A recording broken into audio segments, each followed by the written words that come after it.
Find you a husband like this. Autism, Lindonia. You're living my dream. Alpha_rat_fight_1. That's so sweet. I am really happy for you. Kinda_new_here. 1. This is super wholesome to read. I am quite isolated by nature and trying to be more relaxed in my own skin. It's nice to finally bob my head to some music even when it's not my own. Crazy Teapot 156. 1. As an NT with an ND partner and daughter, I can wholeheartedly say it's wonderful when you learn to embrace and share ND behaviors. Me and my partner pick up and copy our daughter's stims. Stims are awesome. A whole bunch of communication in our house is the repetition of verbal stims that we've picked up from each other. James codes things. 1. That is so wholesome. 10 out of 10 husband right there. Haunted Mosquitoes _8. 1. Where do I find people like this? Pearlser, fiery_legs. 1. I am gonna sob. Pause. Background tooth 1462. 1. I wish I could find a partner like that. Hell, I wish I could find a partner. Kira very weirder. 1. I'm so embarrassed. Autism, escuturin. I'm NT. If I saw a student answer a professor's gotcha question perfectly, I would look at them with wonder and smile that they knew the answer. Total respect and joy that the professor did not succeed in making the student feel dumb. I wish I would have seen it. Well done. Quiet miss. 1. People don't encounter passion anymore. You're passionate about the topic and it's your special interest. Meanwhile, they are in that class to check a box. Don't feel bad that you're actually excited about something you love. It's a rarity, especially amongst NTs. Supercluster R. 1. Maybe they were laughing because they thought it was amusing that someone who's not a professor shows signs of actually being one. And/or they thought it was funny that you leveled the playing field in a way by diminishing the professor's status.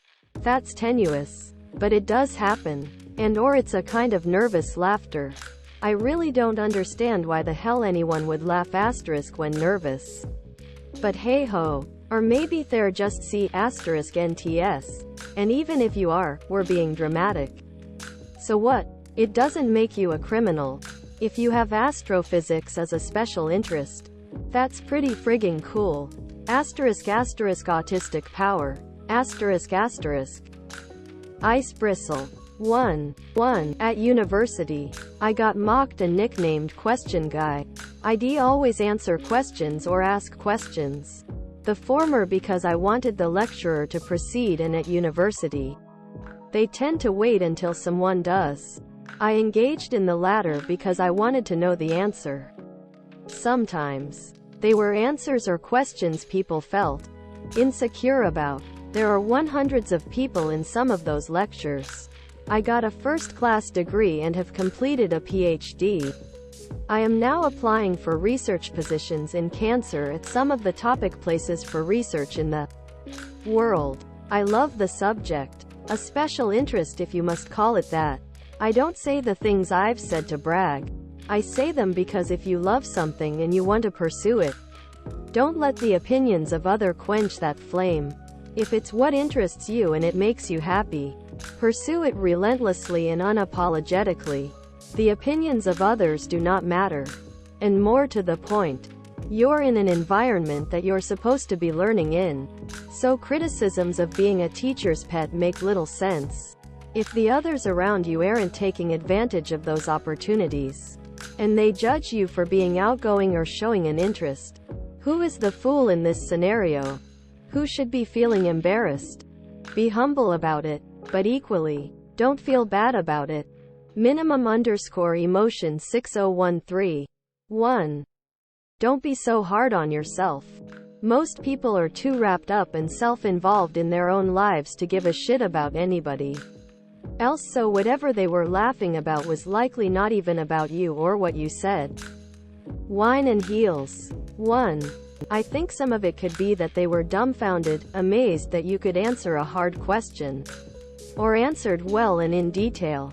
The judgmental response or nervous laughter could be from jealousy or from getting worried that they are in class with someone with that much knowledge. Like, haha, that's so much detail. While thinking, oh no, am I supposed to know that? Am I cut out for this class? I had a kind of similar experience in a seminar class discussing a dense neuroscience paper. I was saying a lot about it, and could remember what page some quotations were on and almost memorized the quotes.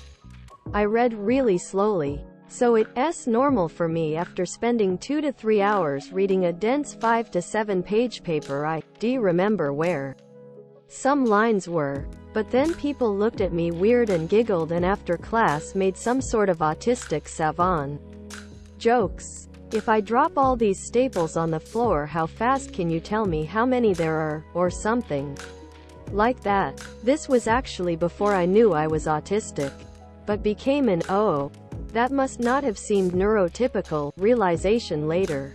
Financial Draft 2203. 1. You love a THINGCONTINUE loving the THINGSCREW the haters. Milk_mindless. 1. I'd need more details about the question and what you said to guess why they reacted like that. But regardless, that's really odd, considering you said professor. I'm guessing this is also a college class? Which makes their behavior even weirder because they're acting like high school bullies. You're definitely not being dramatic and I'm sorry you went through that. Being passionate about a subject and having a lot of knowledge is admirable. I wouldn't be surprised if those people are just insecure about themselves. Aloe Frog. 1. Boyfriend wants me to get tested for autism so he knows whether to be understanding of or harsh on my shortcomings. Autism. Revolutionary Mess 624. 4. I know Reddit says this far too often, but this feels like a red flag. Payment Desperate 6261. 1. If you think you might have autism, get tested, but ditch this guy. He sounds like a real jerk.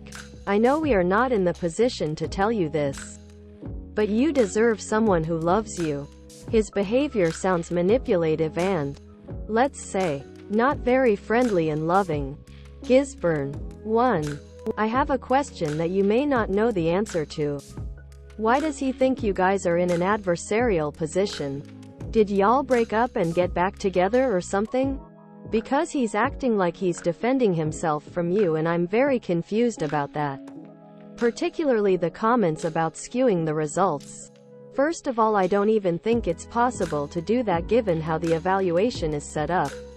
But more importantly, why does he think you would do that to him? Have you done things like that to him before? If you guys are just in a normal relationship and never broke up or had infidelity, and you've never done anything purely to avoid taking responsibility for your bad behavior, then his reaction is really strange and paranoid and it makes me feel kind of scared. Not scared that he's dangerous, but just scared by how alien it is. Baby possums in a basket. 1. So, your boyfriend wants to make sure if you're autistic, so he can determine whether to be an asshole to you or not. Bestie, take off the rose-colored glasses and see the red flags he's waving in your face. Poison Valkyrie. 1. So yes, you should get tested if you want to. But also leave him because a disability should be his reason for treating you like a person. Lol. You can have shortcomings and not get bullied for them. Lol. Maddie Waddy. 1. TF. Why are you with him? I am always in favor of seeking out a DX. TBH. You might have ASD, in which case you can seek out help you need. Or you might have something else that is treatable with overlapping symptoms, but whether you do or not, it should be for you only. This reads to me like he's looking for an excuse to belittle you. He's using psych pop buzzwords as a way to make himself seem like a saint looking to help you grow. Talking about validating or enabling you. He either loves you or he doesn't. He either accepts you or he doesn't. It sounds like he doesn't. So again, why are you with him? Quote, roleplayer _ Midar Nova. 1. He sounds like the kind of person who will invalidate you because you autistic. There's no winning with people like this. Get tested if you want to know for yourself, but not for this guy. Time Dalit. 1. This sounds like a stupid, evil dichotomy, where he think if you aren't autistic, then you can be at fault. But if you are autistic, then you're too dysfunctional to be at fault. It sounds like your boyfriend has a terrible set of moral standards, or has never thought about them seriously. I prescribe your boyfriend 4 months of frontline social work with impoverished folks. Then reassess his demand. The _cool kids have _ 1. Was I sexually assaulted? Autism. Emma Ballerina. Are you saying he touched you in private areas? Or that he was like frequently touching your arm romantically? I'm sorry to ask, but since you didn't specify, I just wanted to be clear. Plumcott. 1. It's either harassment or assault depending on where he touched you. If he touched you in private areas or in commonly sexualized areas, then yes, it was 100% sexual assault. But either way, you are still a victim. Not only of sexual assault, harassment, but also of gaslighting and manipulation, considering how badly you were lied to about what he did. General _Cherry _ 1823. 1. It sounds more like a form or harassment, assault than sexual harassment or sexual assault. But it's a bit unclear because you never mention anything sexual, just that he continued to touch you and be around in your space. But where exactly was he touching you, and what exactly was he doing? Like, was he kissing you randomly? Was he doing more than just randomly holding your hand? Was he placing his hand on your thigh? Was he touching your chest? Definitely harassment and a form of assault. But as far as sexual goes, I would have to rule that out for now. Unless you felt comfortable sharing more details about certain events. Update. From what you added, personally what he did was a form of assault and harassment. He never forced his hands on any private areas or tried to kiss you, which many states would classify sexual assault, harassment such as flirting, crude comments that are sexual in nature, and touching you unwilling in your private area, chest, butt or down below. But I definitely agree you were harassed, assault. I hope you can heal from this. Quote, Real Talk Gabe. 1. He definitely harassed you at minimum. But I'd say he was assaulting you. The fact your friends had to drag him off of you at one point shows what his intentions were every time he touched you despite you telling him to stop. The people around you treating you like you're crazy is unfortunately a really common experience for victims. But I say trust your gut, especially as an autistic person. If my gut has a bad feeling about someone and their actions, I never ignore it. Every time I've gotten a bad feeling, I've been correct about them despite everyone else thinking they're nice. The _watermelon. 1. This is absolutely sexual assault. I am so sorry you had to go through that, and I really hope this guy and your best friend from the time aren't part of your life anymore. That best friend, intentionally or otherwise, failed you in the worst way, and you deserve so much better than that. Trust your gut. It served you well. The people who made you question that were 100% in the wrong. Far too many people think that it's not sexual assault if it wasn't rape, and b, that casual unwanted sexual contact like this is excusable because of the bullshit boys will be boys attitude ingrained in our culture. You have every right to be assertive in situations like these, no matter what anyone around you says. All that matters is what you are comfortable with. If you tell someone off for making you uncomfortable, feel unsafe, etc., and the people around you try to shame you for reacting that way, then it's time to find new people to surround yourself with. You deserve friends who will look out for you, not ones that enable the creeps who are assaulting you. Ashen Wraith. 1. If you tell someone not to touch you and they do so, it is assault. It's up to you at that point if you want to press charges. It is not sexual assault, but it is assault. I would like to note that. If everyone is acting like you're crazy, it may be that there is some context there you are missing due to your autism. This does not mean it is acceptable behavior. To the contrary. But at times we communicate differently from NTs, and thus when we think we're clear and vice versa, we aren't. Personally, I would not involve police at this juncture. They tend to be sexist and mistrust autistic people broadly due to our mannerisms, especially with your friends seemingly dismissing your claims. It is theoretically possible the police could somehow turn this back on you, creating an even worse situation. What I would do instead is to set clear boundaries and enforce them. Enforcing boundaries means clearly stating them such that all parties are aware, and clearly stating what your response will be if those are violated. In this case, I would just tell him clearly that due to his repeated violation of your boundaries, he is not to touch you whatsoever. State this clearly in front of your friends, with a preface speech about asserting your boundaries. Be clear that if he doesn't respect your boundary with that, you will press charges for assault. State that this may seem severe, but that there is a reason for this. You continually have reinforced this need and he continues to violate your boundaries. Look up the definition of assault before this. They will inevitably try to laugh it off, so read it clearly. This will scare him as he realizes that you absolutely can press charges in such a situation. This ought to be a starting point. But in general, I just refuse to be with people who violate my boundaries. I will leave an entire friends group need be, but it doesn't really bother me to do so. Sir Reese. 1.